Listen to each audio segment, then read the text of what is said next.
नमस्कार मंडळी. आज आपण परत सार्थ श्रीमद दासबोध दशक 90 त्यातील समास 6व्याचं वाचन करणार आहोत. तत्पूर्वी मला काही सांगायचे आहे. इतके दिवस आपण वाचन करू शकलो नाही, त्याबद्दल क्षमस्व. काही अपरिहार्य कारणामुळे आणि प्रकृती अस्वास्थ्यामुळे मी वाचन सुरू ठेवू शकलो नाही. तद्वत मला माफ करावं. आजपासून आपण परत प्रयत्न करूया सुरुवात करायचा. चला तर मग आज आपण सुरुवात करूया सार्थ श्रीमद दासबोध दशक 90 समास 6वा. चला तर मग संकीर्तनाने सुरुवात करूया. जय जय राम कृष्ण हरी, जय जय राम कृष्ण हरी, जय जय राम कृष्ण हरी, जय जय राम कृष्ण ह, जय जय राम कृष्ण हरी, जय जय राम कृष्ण ह, जय जय राम कृष्ण हरी, जय जय राम कृष्ण ह, जय जय राम कृष्ण हरी. जय योगेश्वर श्री कृष्ण की जय. जय श्री राम, जय श्री राम, जय जय रघुवीर समर्थ. चला तर मग सुरुवात करूया. सार्थ श्रीमद दासबोध दशक 90 समास 6वा, ज्याचं की शीर्षक आहे गुण निरूपण. या समासामध्ये श्री समर्थांनी वेदांत दृष्ट्या आणि साधन दृष्ट्या एक फारच मौल्यवान गोष्ट सांगितली आहे.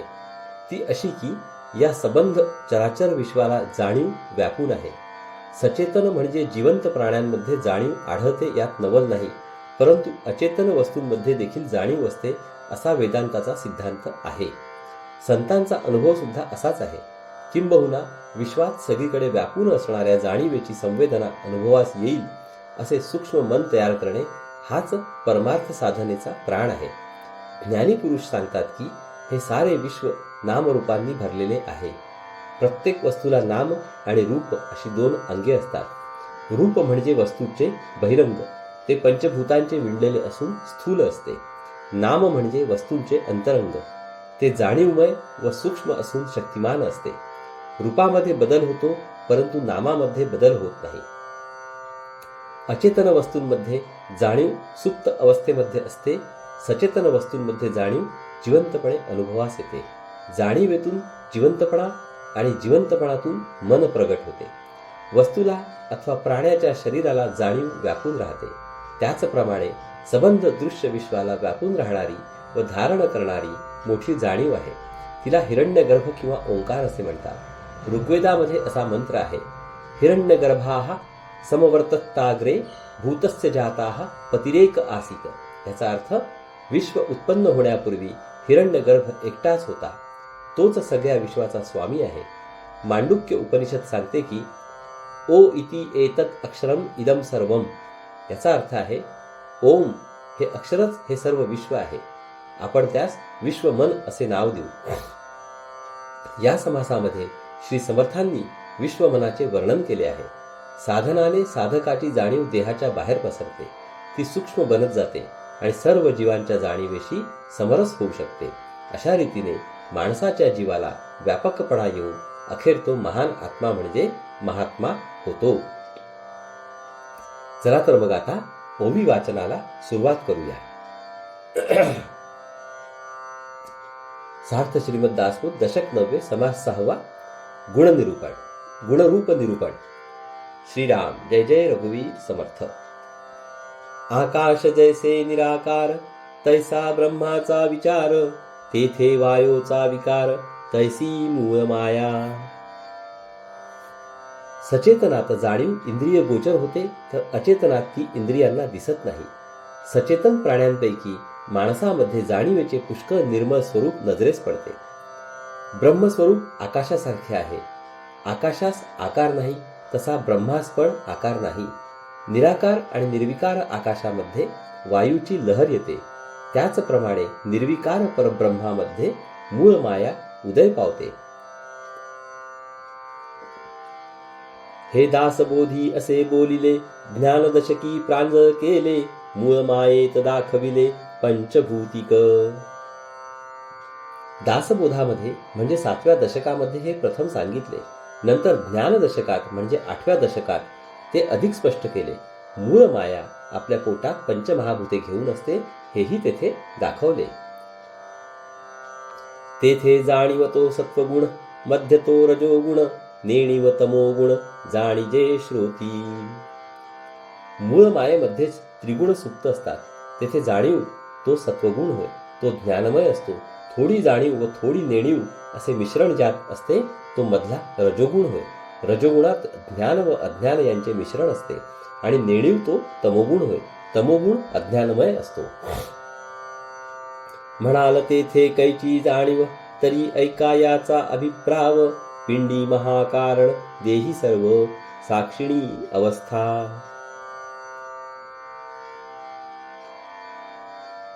मूळ मायेमध्ये जाणीव कोठून आली असे जर विचाराल तर ते समजावून सांगतो. पिंडाचे 4 देह असतात. त्यापैकी महाकारण देह हा चौथा. सर्व साक्षिणी तुर्या अवस्था हे त्या देहाचे लक्षण होय. तैसी मूळ प्रकृती ब्रह्मांडीचे, देह महाकारण साचे, म्हणून तेथे जाणीवेचे अधिष्ठान आले. ब्रह्मांडाचे देखील 4 देह आहेत. त्यापैकी मूळ प्रकृती हा महाकारण देह आहे. तो ज्ञानमय असल्याने तेथे शुद्ध जाणीवेचे अधिष्ठान असते. ज्ञान होणे हा जाणीवेचा प्रधान धर्म आहे. जेथे जाणीव असते तेथे ज्ञान जन्मते व जेथे ज्ञान दिसते तेथे जाणीव राहते. जाणीवेला कॉन्शियसनेस म्हणतात.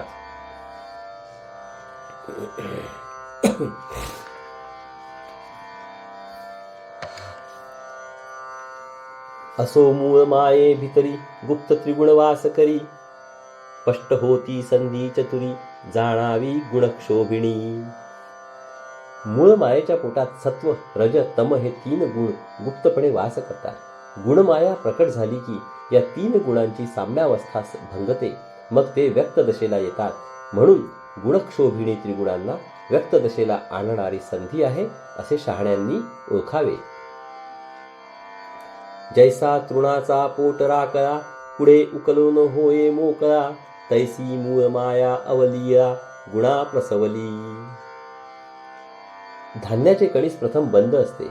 त्यामध्ये दाणे भरलेले असतात. कणीस पिकले की सगळे उकलते. त्यामधील दाणे मोकळे होतात.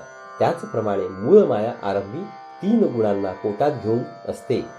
पुढे गुणमाया प्रकट होते. मग तिच्यामधून अगदी सहजपणे 3 गुण बाहेर पडतात. ते व्यक्त दशेला येतात. मूळ माया वायो स्वरूप, ऐक गुणक्षोभिणीचे रूप.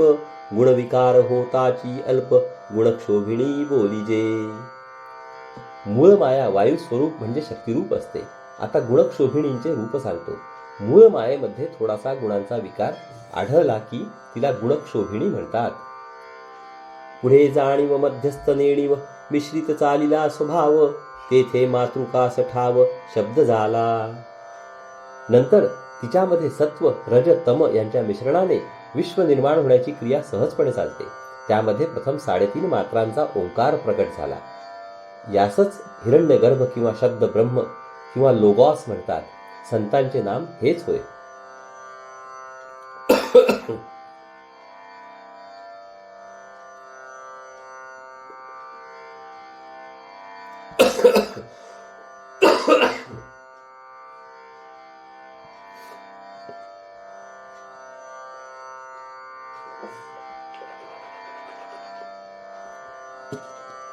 माफ करा. तो शब्दगुण आकाशींचा, ऐसा अभिप्राव येथीचा. शब्देंची वेदशास्त्रांचा आकार झाला. शब्द हा आकाशाचा गुण आहे असा यामध्ये गर्भितार्थ आहे. वेद आणि शास्त्रे शब्दाच्या द्वाराच साकार होतात. पंचभूते त्रिगुणाकार, अवघा वायोचा विकार. जाणीव नेणिवेचा विचार, वायोची करिता. 5 भूते आणि 3 गुण मिळून 8 होतात. हीच अष्टधा प्रकृती होय. ही मूळ मायेचाच विकार आहे. तिचेच एक कनिष्ठ रूप आहे. ज्ञान व अज्ञान यांचा विचार करण्याचा प्रसंग मूळ मायेमुळेच येतो. परब्रह्माच्या ठिकाणी केवलपणा असतो. ते नुसते असते. तेथे जसे अज्ञान नाही तसे ज्ञान देखील नाही. पण मूळ मायेमध्ये मी ब्रह्म आहे अशी ज्ञानरूप जाणीव आहे. तिच्या मागोमाग अज्ञानरूप नेणीव प्रगट होते. वायो नसता कैची जाणीव, जाणीव नसता कैची नेणीव, जाणीव नेणीवेस ठाव वायो गुणे.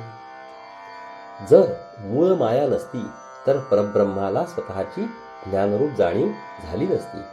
जाणीव निर्माण झाली की नंतर नेणीव स्वाभाविकपणे पुढे येते. म्हणून जाणीव व नेणीव किंवा ज्ञान व अज्ञान या जोडीला मूळ मायेखेरीज स्थान नाही. जेथे मुळीच नाही चलन, तेथे कैचे जाणीव लक्षण, म्हणून वायोचा गुण नेमस्त जाणावा. जेथे मुळीच हालचाल नाही तेथे जाणीवेचे अस्तित्व आहे असे म्हणता येत नाही. म्हणून जाणीव हा वायूचा गुण निश्चितपणे समजावा. मूळ मायेला वायू का म्हटले याचा उलगडा येथे होतो. हालचाल होणे ही जाणीवेची खूण आहे. वायूसारखी हालचाल करतो म्हणून जाणीव वायुरूप आहे. परब्रह्मात मूळ माया निर्माण झाली तेव्हा मी ब्रह्म आहे अशी जाणीव निर्माण झाली. ही जाणीव ज्ञानरूप आणि शक्तिमय असते. कोणतीही शक्ती हालचाल केल्या वाचून राहू शकत नाही. म्हणून मूळ मायेतून गुणमाया प्रगट होते आणि मग तिच्यामधून त्रिगुणांच्या पायावर सारे दृश्य विश्व आकारते. या दृष्टीने मूळ माया वायुरूप म्हटली जाते. एकापासून एक झाले, हे एक उगेंची दिसून आले, स्वरूप मुळीच भासले त्रिगुण भूतांचे. एकापासून एक झाले असे सांगितल्या वाचून विश्व कसे निर्माण झाले हे आपल्याला बोलता येत नाही. खरे म्हणजे 3 गुण आणि पंचभूते दोन्ही मूळ मायेमध्ये एकमेकांमध्ये मिसळलेलीच आहेत. याचा अर्थ असा की आपण देहबुद्धीने विचार करणारी माणसे आहोत. आपली बुद्धी स्थलकालाच्या मर्यादेत वावरते. आधी आणि नंतर, येथे आणि तेथे, कारण आणि कार्य या 3 मोजमापांखेरीज आपण घटनांचा विचार करू शकत नाही. केवळ दृश्य घटनांचा विचार करीत असता स्थलकालानिमित्त व्यर्थ सार्थ ठरतात. परंतु सूक्ष्म अतींद्रिय आणि स्थलकालातीत घटनांचा विचार करीत असता स्थलकाल निमित्त सार्थ ठरतात. परंतु सूक्ष्म अतींद्रिय आणि स्थलकालातीत घटनांचा विचार करीत असता कालानुक्रम लावणे बरोबर नाही. जेथे काल अजून निर्माण झालेला नसतो अशा मूळ मायेच्या आणि गुणमायेच्या घटना आधी आणि नंतर घडतात असे बोलता येत नाही. त्यांचा क्रम तर्कानुसार समजावा, कालानुसार समजू नये.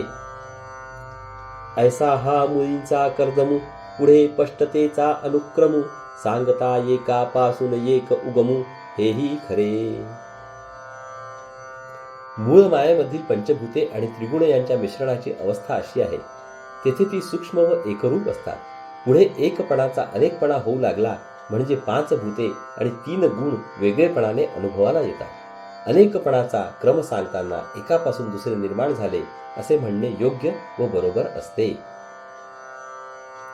वायोचा कर्दम बोलिला, तयापासून अग्नी झाला, तोही पाहता देखिला कर्दमुची. आतापर्यंत वायूमध्ये असणारे मिश्रण सांगितले. वायूमधून तेज निघते, अग्नी निर्माण होतो. अग्नीमध्ये देखील वायूप्रमाणेच मिश्रण असते. अग्निपासून झाले आप, तेही कर्दम स्वरूप, आपापासून पृथ्वीचे रूप, तेही कर्दमरूपी. अग्नीपासून पाणी निर्माण झाले, त्यात मिश्रण असते. पाण्यापासून पृथ्वी झाली, तिच्यात देखील मिश्रण असते. येथे आशंका उठिली, भूतास जाणीव कोठे देखिली, तरी भूतात जाणीव हे ऐकिली नाही वार्ता. या ठिकाणी एक शंका येते ती अशी की 5 भूते दिसायला तर अचेतन दिसतात, त्यांच्यामध्ये जाणीव कोठे आढळत नाही. पंचभूतांमध्ये जाणीव असते, ही गोष्ट काही कधी ऐकली नाही. जाणीव म्हणजे जाणते चरण, तेची वायोचे लक्षण, वायो आंगी सकळ गुण मागा निरोपिले. शंकेचे उत्तर असे की हेतुपूर्वक होणारी जी हालचाल ती जाणीव होय. वायूचे लक्षण हेच आहे आणि वायूमध्ये सगळे गुण असतात हे नुकतेच सांगितले आहे. श्री समर्थांचे उत्तर उत्क्रांतीवाद्यांच्या उत्तराशी तंतोतंत जुळते. ते सांगतात की जाणीव म्हणजेच कॉन्शियसनेस जिवंतपणाचे लक्षण आहे आणि हेतुपूर्वक हालचाल म्हणजेच पर्पजफुल मुवमेंट जाणीवेचे लक्षण आहे.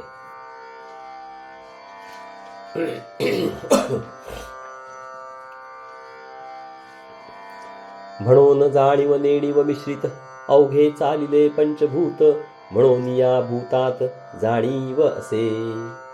म्हणून जाणीव व नेणीव यांच्या मिश्रणाने 5 भूतांचा सगळा खटाटोप चालत असतो.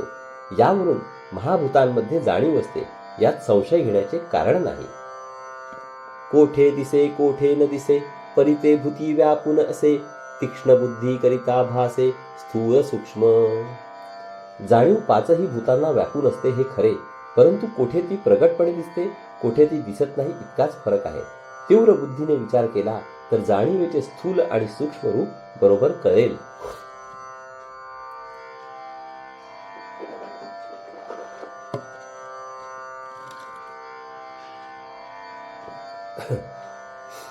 पंचभूते आकारली, भूती भूते कालवली, तरी पाहता भासली, एक स्थूल एक सूक्ष्मे.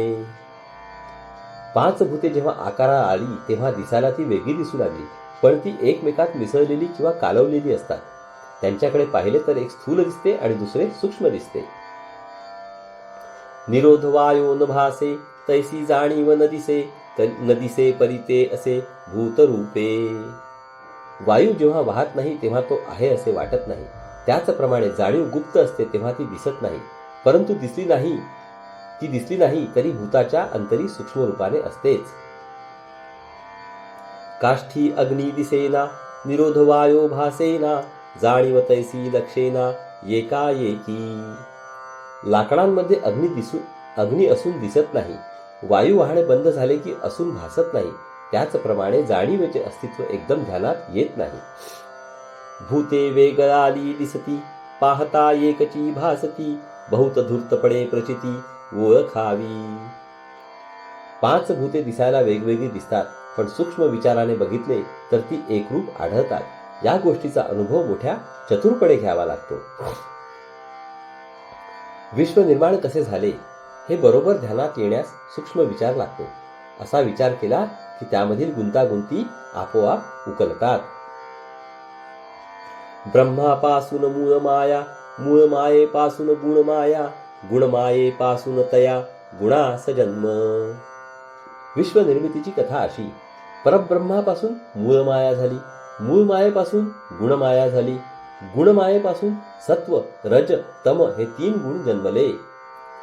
गुणापासून या भूते पावली पष्टदशेते, ऐसियांची रूपे समस्ते निरोपिले. गुणांपासून 5 भूते निर्माण झाली, नंतर ती वेगवेगळी होऊन दृश्य रूपास आली. या सगळ्यांची लक्षणे आतापर्यंत सांगितली. आकाश गुणापासून झाले, हे कदापि नाही घडले, शब्द गुणास कल्पिले आकाश वाया.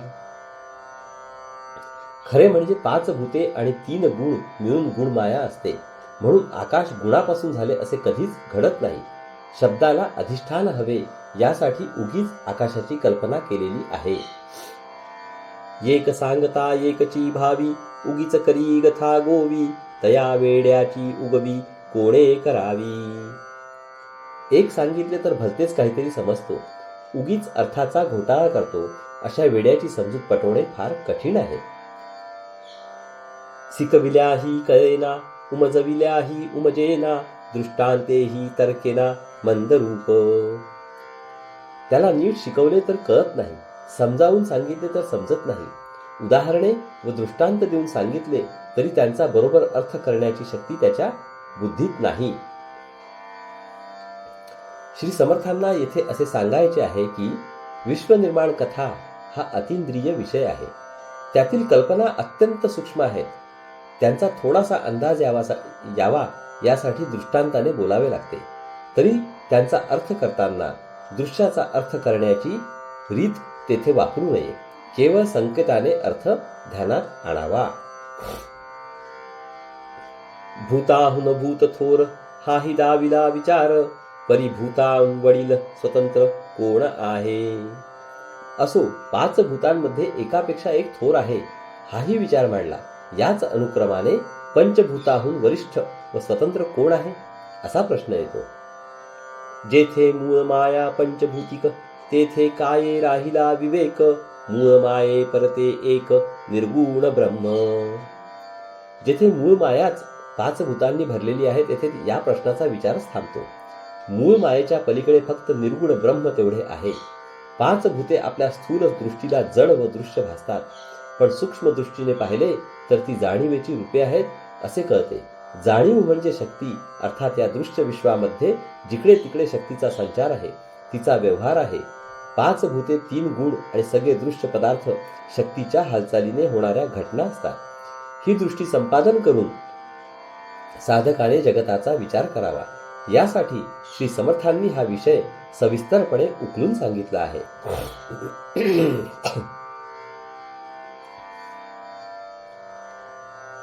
ब्रह्मी मूळ माया झाली, तिची लीला परीक्षिली, तव ते निख वोतली भूते त्रिगुणांची.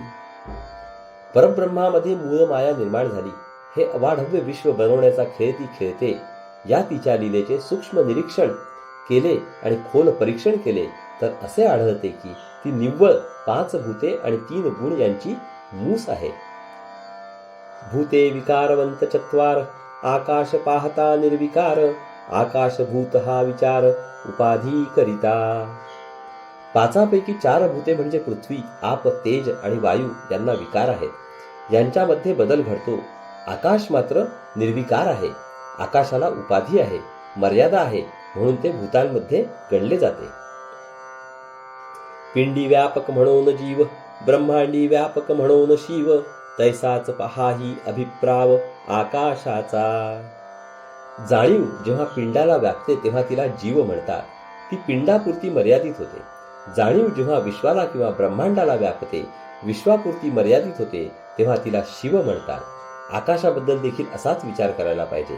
कोणत्याही दृश्य वस्तूची, मग वस्तू पिंड असो की ब्रह्मांड असो, मर्यादा नसणारी जी शुद्ध निर्भेद अनंत जाणीव तेच परमात्म स्वरूप होय. त्याचप्रमाणे वस्तूला व्यापणारे आकाश सोडायचे, ही दोन्ही सोडून उरणारे शुद्ध केवळ व अनंत अस्तित्व तेच परमात्म स्वरूप समजावे. उपाधीमध्ये सापडले, सूक्ष्म पाहता भासले, इतुक्यासाठी आकाश झाले भूतरूप. आकाशाला दृश्याने मर्यादा घातली. एका अर्थाने ते दृश्याच्या तडाख्यात सापडले. सूक्ष्म दृष्टीने पाहिले तर ते ज्ञेय रूपाने अनुभवास येते. ज्ञेय रूपाने म्हणजे वेगळेपणाने जे अनुभवास येते ते पंचभूतात्मक असते. म्हणून आकाश 5 भूतांपैकी एक गणले गेले.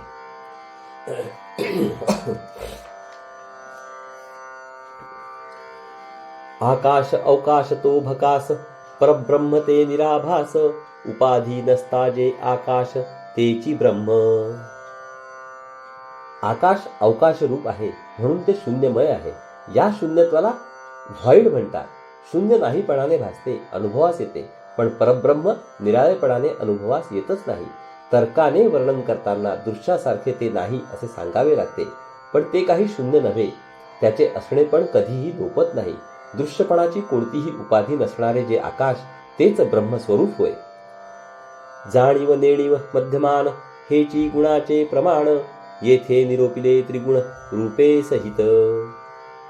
सत्व म्हणजे जाणीव, तम म्हणजे नेणीव आणि रज म्हणजे जाणीव नेणीव यांचे मिश्रण होय. 3 गुणांची लक्षणे त्यांच्या प्रगट रूपांसहित सांगितलीच आहेत. प्रकृती पावली विस्ताराते, पुढे एकाचे एकची होते, विकारवंतची तयाते नेम कैचा. एकदा का प्रकृतीचा विस्तार होऊ लागला म्हणजे एकातून दुसरे निर्माण होत जाते. प्रकृती विकारवंत आहे असे एकदा समजले म्हणजे मग तिच्यातून अनंत प्रकारचे दृश्य कसे निर्माण होत जाते याचे आश्चर्य वाटणार नाही. महाभूते 5 आणि गुण 3 मिळून 8 झाले.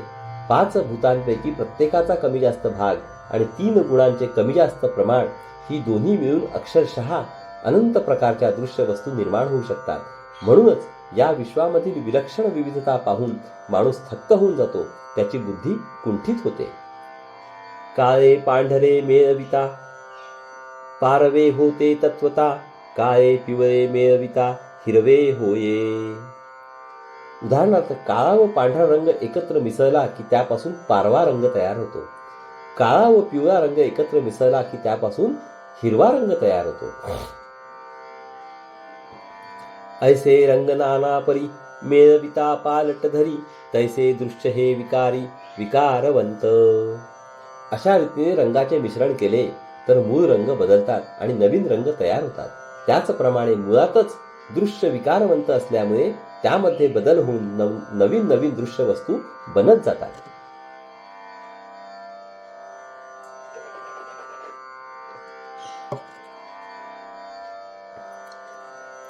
एका जीवने नाना रंग उमटो लागती तरंग. पालटाचा लाग वेग किती म्हणून पहावा. मुळात पाणी एकच असते, परंतु त्यावर तरंग उमटू लागतात. तरंगांच्या मध्ये इतक्या जलद गतीने बदल घडतो की त्यांची गणती करणे अशक्य असते. एका उदकाचे विकार पाहता दिसती अपार. पाचा भूताचे विस्तार 84 लक्ष योनी. 5 भूतांपैकी पाणी एक भूत आहे. त्याचे एकट्याचे इतके असंख्य फेरबदल घडताना दिसतात. मग 5 भूतांचा पसारा केवढा अपार असेल याची कल्पना करावी. 84 लक्ष योनीतील जीव प्राणी त्या अफाट पसाऱ्याचाच एक भाग आहे. नाना देहाचे बीज उदक उदकापासून सकल लोक. किडा मुंगी स्वापदादिक उदकेंची होये. जगात कितीतरी प्रकारचे प्राणी दिसतात, पण पाणी हेच त्यांच्या देहाचे मूळ आहे. सगळी माणसे, किडा मुंगी इत्यादी जीव आणि श्वापदादिक जनावरे सगळी पाण्यापासून निर्माण होतात. शुक्लित श्रोणित म्हणजे नीर. त्या नीराचे हे शरीर. नखे दंत अस्ति मात्र उदकाच्या होती. रक्त आणि वीर्य मुळात पाणीच असतात. त्या पाण्यापासून आपले शरीर बनते. नखे, दात व सगळी हाडे पाण्यापासूनच तयार होतात. मुळ्यांचे बारीक पागोरे तेणे पंथे उदक भरे. त्या उदकेंची विस्तारे वृक्ष मात्र. झाडाच्या मुळ्यांना अगदी बारीक तंतुमय शाखा असतात. त्यांच्यातून पाणी शोषले जाते व ते सगळ्या झाडात भरते. त्या पाण्याने सगळ्या वृक्षाचा विस्तार वाढतो. पाण्यामुळे आंब्याच्या झाडाला मोहर येतो. झाडांना फळांचा व फुलांचा बहर येतो. तो सगळा पाण्याचा परिणाम होय. आम्रवृक्ष मोहरा आले अवघे उदकाकरिता झाले. फळफुई लगडले सावकास. खोड फोडून आंबे पाहता तेथे दिसेना सर्वथा. खांद्या फोडून फळे पाहता ओली साले. आंब्याच्या झाडाला आंबे लागतात म्हणून आंब्याच्या झाडाचा बुंधा फोडला आणि त्यामध्ये आंबे पाहण्याचा प्रयत्न केला तर तेथे आंबे आढळणार नाहीत. तसेच आंब्याच्या फांद्या फोडून त्यांच्यामध्ये आंबे पाहण्याचा प्रयत्न केला तर नुसत्या ओल्या साली आढळतात. मुळापासून शेवटवरी फळ नाही तदनंतरी. जळरूप फळ चतुरी विवेके जाणावे. अशा रीतीने मुळापासून झाडाच्या शेंड्यापर्यंत पाहिले तरी त्यांच्यामध्ये फळ दिसणार नाही. यावरून झाडाला लागणारे फळ जळरूप असते असे चतुर माणसाने विवेकपूर्वक ठरवावे. तेची जळ शेंड्या चढे तेव्हा वृक्ष मात्र लगडे. एकांचे एकची घडे येणे प्रकारे. झाडाच्या मुळ्यांनी शोषलेले पाणी जेव्हा झाडाच्या शेंड्यापर्यंत पोहोचते तेव्हा सगळे झाड फळा फुलांनी लगडून जाते. एकातून दुसरे कसे निर्माण होते याचे हे उत्तम उदाहरण आहे. पत्रे पुष्पे फळे भेद किती करावा अनुवाद. सूक्ष्मदृष्टीने विशद होत आहे. एकाच पाण्यापासून पाने, फळे व फुले असे निरनिराळे बदल घडून येतात. हे भेद इतके असतात की ते सगळे सांगणे अशक्य आहे. सूक्ष्म बुद्धीने विचार केला तर या गोष्टी स्पष्टपणे आकलन होऊ लागतात. भूतांचे विकार सांगो किती क्षणक्षणा पालटती. एकाचे एकची होती नाना वर्ण. 5 भूतांमध्ये क्षणाक्षणाला सारखा बदल होतो. हे बदल सगळे सांगणे शक्य नाही. एका पदार्थामध्ये बदल होऊन त्याच्यातून दुसरा पदार्थ निर्माण होतो. पदार्थांच्या रंगांमध्ये नाना तऱ्हेचे बदल घडतात. हे सर्व वर्णन करणे शक्य नाही. त्रिगुणभूतांची लटपट पाहो जाता हे खटपट. बहुरूप बहु पालट किती म्हणून सांगावा. 3 गुण आणि 5 भूते यांच्या परस्पर मिश्रणाचा हा अवाढव्य खटाटोप समजून घेणे म्हणजे मोठीच खटपट आहे. नाना प्रकारच्या वस्तू, त्यांची नाना प्रकारची रूपे, त्यामध्ये घडणारे नाना प्रकारचे बदल या सर्वांचे निरीक्षण व परीक्षण करायचे म्हणजे किती कठीण काम आहे याची कल्पना करावी. ये प्रकृतीचा निरास विवेके वारावा सावकास मग परमात्मा परेश अनन्य भावे भजावा. अशा या गुणमायेचे म्हणजे गुणमय प्रकृतीचे निरसन करावे, पण ते अत्यंत विवेकाने आणि सावकाश करावे. मग परमात्म स्वरूप परमेश्वराशी अगदी अनन्य व्हावे आणि त्याच्याशी तदाकार होऊन त्याची भक्ती करावी. इति श्रीदासबोधे गुरुशिष्य संवादे गुणरूप निरूपण नाम समास 6. तर अशा प्रकारे श्रोते हो, येथे आपले दशक 9 मधील समास 6 वाचन पूर्ण झालेले आहे. हरिओम तत्सत, हरिओम तत्सत, हरिओम तत्सत.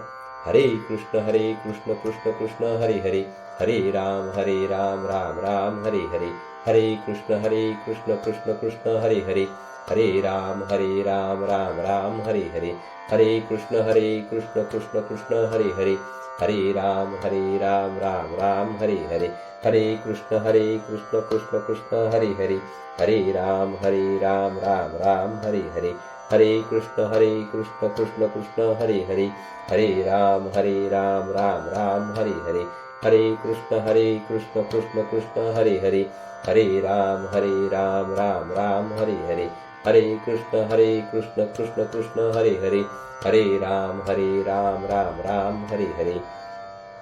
जय योगेश्वर श्री कृष्ण की जय. जय श्रीराम, जय श्रीराम, जय जय रघुवीर समर्थ. चला तर मंडळी, पुढील भागात परत भेटू. नमस्कार आणि सर्वांना, तुम्हा सर्वांना प्रजासत्ताक दिनाच्या हार्दिक शुभेच्छा. हरिओम हरिओम हरिओम हरिओम.